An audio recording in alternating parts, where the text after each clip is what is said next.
दोस्तों बहुत बहुत स्वागत करता हूं आप सभी का।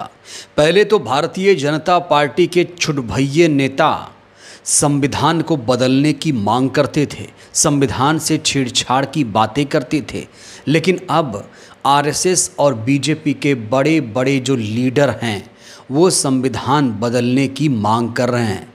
और इस समय पूरे देश में बीजेपी आरएसएस का विरोध शुरू हो गया है।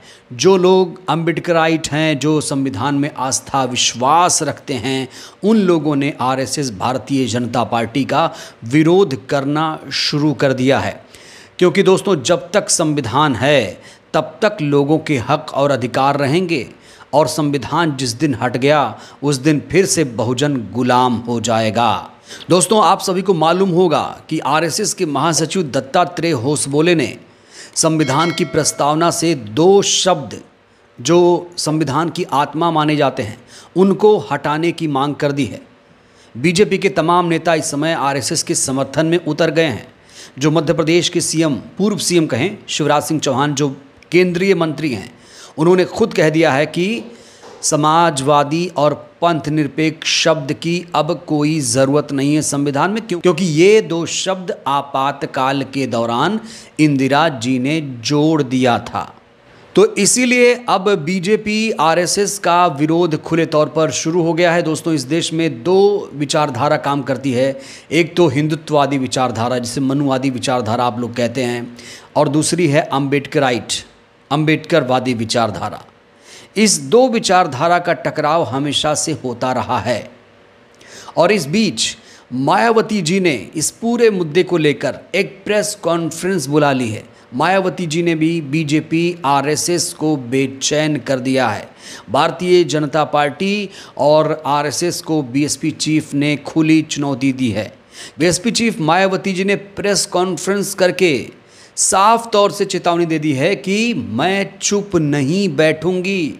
अगर ऐसा हुआ तो हम सड़कों पर उतरेंगे, और जो लोग संविधान का विरोध कर रहे हैं, जो लोग संविधान से छेड़छाड़ की बात कर रहे हैं, उन्हें जनता कभी माफ़ नहीं करेगी। दोस्तों आपको बता दें कि आज बीएसपी चीफ ने लखनऊ में एक प्रेस कॉन्फ्रेंस बुलाई थी, संवाददाता सम्मेलन बुलाया था।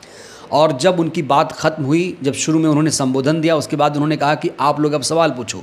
जब ये सवाल आया कि बीजेपी आरएसएस तो संविधान बदलने जा रही हैं, बहन जी आप क्या कहेंगी, तो देखिए उन्होंने किस तरीके से चेतावनी दी है। उन्होंने साफ तौर से कहा है कि ये मुद्दा बहुत अहम मुद्दा है। अगर कहीं गलती से भी ऐसी कोशिश भी हुई तो हम चुप नहीं बैठेंगे, सड़कों पर उतरकर आंदोलन किया जाएगा। लेकिन भारतीय संविधान के साथ यदि किसी भी प्रकार का किसी छेड़छाड़ किया जाएगा भारतीय संविधान के उद्देश्यों के साथ, तो हमारी पार्टी चुप नहीं बैठेगी। हमारी पार्टी इसके विरोध में मैदान में जरूर सड़कों पर उतरेगी। अभी हम सब इनके ऊपर पैनी नज़र रखे हुए हैं। तो दोस्तों ये मुद्दा बहुत अहम मुद्दा है, जनता से जुड़ा हुआ मुद्दा है, लिहाजा बीएसपी चीफ ने इसको लेकर एक प्रेस कॉन्फ्रेंस की थी और साफ तौर से अपना जो स्टैंड है बिल्कुल क्लियर कर दिया है कि संविधान ही सर्वोपरि है, संविधान से ही देश चलेगा, संविधान से छेड़छाड़ किसी भी कीमत पर बर्दाश्त नहीं की जाएगी। कई लोगों को ये लग रहा होगा कि भाई ये कितना बड़ा मुद्दा है, प्रस्तावना से दो शब्द हट जाएंगे, काहे इतनी हाय तौबा मची हुई है। तो जिन लोगों को ये मामला बड़ा छोटा लग रहा है उनको मैं संक्षिप्त में कुछ बताना चाहता हूँ।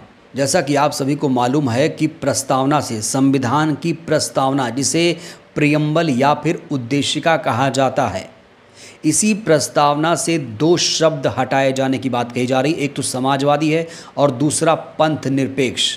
मैं इस पर नहीं जाऊंगा कि क्यों कह रहे हैं वो लोग। बात यही बड़ी हो जाती है कि जब कोई पंथ निरपेक्ष शब्द का विरोध करने लगे। दोस्तों जो संविधान है उसकी मूल भावना में ही धर्म निरपेक्ष शब्द छुपा हुआ है। जब आप लोग मूल अधिकार पढ़ते हैं तो कई सारे आर्टिकल, धर्म की स्वतंत्रता, उपासना की स्वतंत्रता, कोई स्कूल चलाने की स्वतंत्रता, अल्पसंख्यकों की आज़ादी की स्वतंत्रता, इस तरह की तमाम आज़ादी संविधान में पहले से ही दिए गए हैं। और 42वें संविधान संशोधन के दौरान जब इंदिरा जी का शासन था तो उस दौरान प्रस्तावना में दो शब्द जोड़े गए थे, आर्टिकल 368 का उपयोग करके। समय समय पर आपको बता दें संविधान में बदलाव होता रहता है, लेकिन संविधान में अभी तक ऐसा कोई भी बदलाव नहीं हुआ जो उसकी मूल भावना के खिलाफ हो। संसद जो है वो कानून बना सकती है, संविधान में संशोधन कर सकती है, लेकिन संविधान की मूल भावना से कोई छेड़छाड़ नहीं हो सकता, उसके मूल ढांचे को नहीं बदला जा सकता, जैसे कि मूल अधिकार हो या फिर धर्मनिरपेक्ष शब्द, समाजवादी शब्द, ये सब संविधान की मूल भावना में है। तो ऐसे में इस शब्द को नहीं बदला जा सकता। इसको आप जस्टिफाई कर सकते हैं, इसको आप अंडरलाइन कर सकते हैं, जैसा कि 42वें संविधान संशोधन के दौरान हुआ। लेकिन ये कोई कहे कि हम इस शब्द को हटा देंगे, आज इस शब्द को हटाने की बात हो रही, कल को ये लोग कहेंगे कि हम मूल अधिकार ही हटा देंगे, कोई बोलेगा नहीं, कोई बात नहीं करेगा।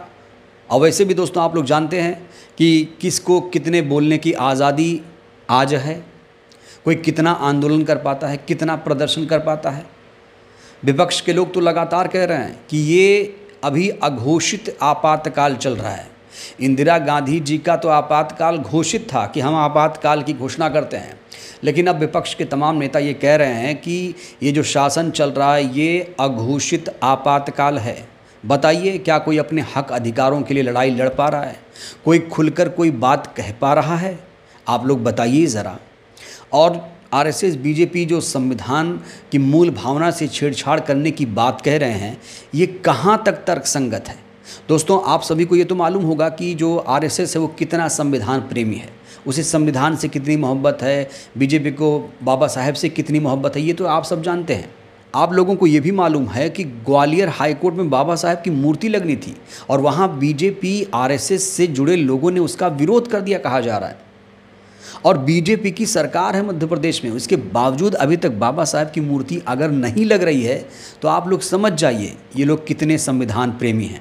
अगर ये लोग संविधान प्रेमी होते तो अब तक ग्वालियर हाई कोर्ट में बाबा साहब की मूर्ति लग जाती और जयपुर हाई कोर्ट से मनु की मूर्ति हट जाती। कहा जा रहा है ये लोग संविधान को बदल करके, संविधान को ख़त्म करके मनु स्मृति से देश चलाना चाहते हैं, लेकिन ऐसा बिल्कुल मुमकिन नहीं होगा, क्योंकि कोई भी कानून ऐसा नहीं बना सकती संसद जो संविधान की मूल ढांचे के खिलाफ हो, संविधान की मूल भावना के खिलाफ हो। और इसीलिए तमाम देश के बड़े बड़े नेता अब बीजेपी आरएसएस के खिलाफ मोर्चा खोले हुए हैं। खासतौर से बीएसपी चीफ ने कह दिया है कि अगर ऐसा हुआ तो हम चुप नहीं बैठेंगे। एक बहुत बड़ी बात है ये, चुप नहीं बैठेंगे। सड़कों पर उतरने का ऐलान शायद पहली बार ऐसा हुआ है। बीएसपी चीफ ने अपने मुँह से ही बात कही है कि हम सड़कों पर उतरेंगे।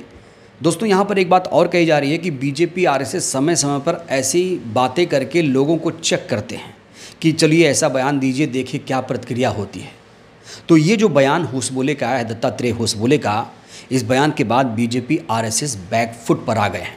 इन्हें कुछ सूझ नहीं रहा है, दांव बिल्कुल उल्टा पड़ गया है, क्योंकि बिहार चुनाव आने वाला है। वहाँ आप देखिए बहुजनों की कितनी सारी पार्टियाँ हैं, तो बीजेपी की तो उल्टी गिनती अभी से ही शुरू हो गई है। और 2026 में पंचायत का चुनाव है उत्तर प्रदेश में, इसी साल बिहार में चुनाव है, 2027 में यूपी में चुनाव है। तो अपने पैर पर इन लोगों ने खुद ही कुल्हाड़ी मार ली। हालांकि 2024 का चुनाव संविधान बचाओ के नाम पर लड़ा गया था। आप लोगों ने देखा था कि 400 पार का नारा दिया गया था, 240 सीट पर सत्ताधारी पार्टी सिमट गई थी।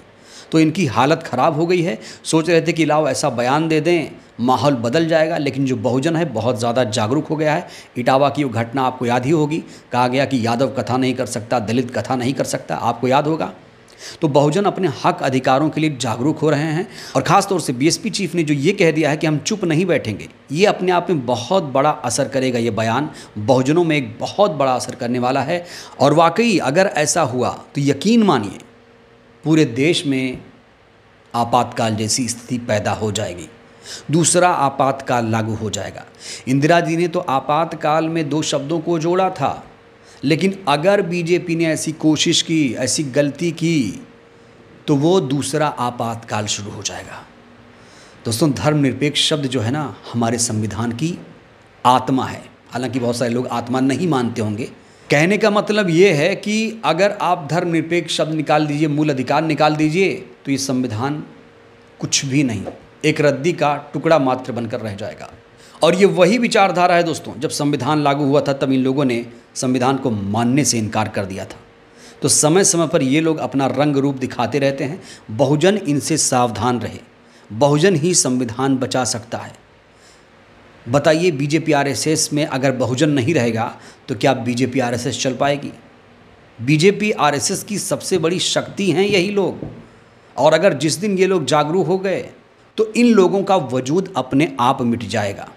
बहरहाल दोस्तों, इस वीडियो में इतना ही। जिस तरीके से बीएसपी चीफ ने प्रेस कॉन्फ्रेंस करके कह दिया है कि मैं चुप नहीं रहूंगी, मैं सड़क पे उतरूंगी, इसको सुनकर आपको कैसा लगा?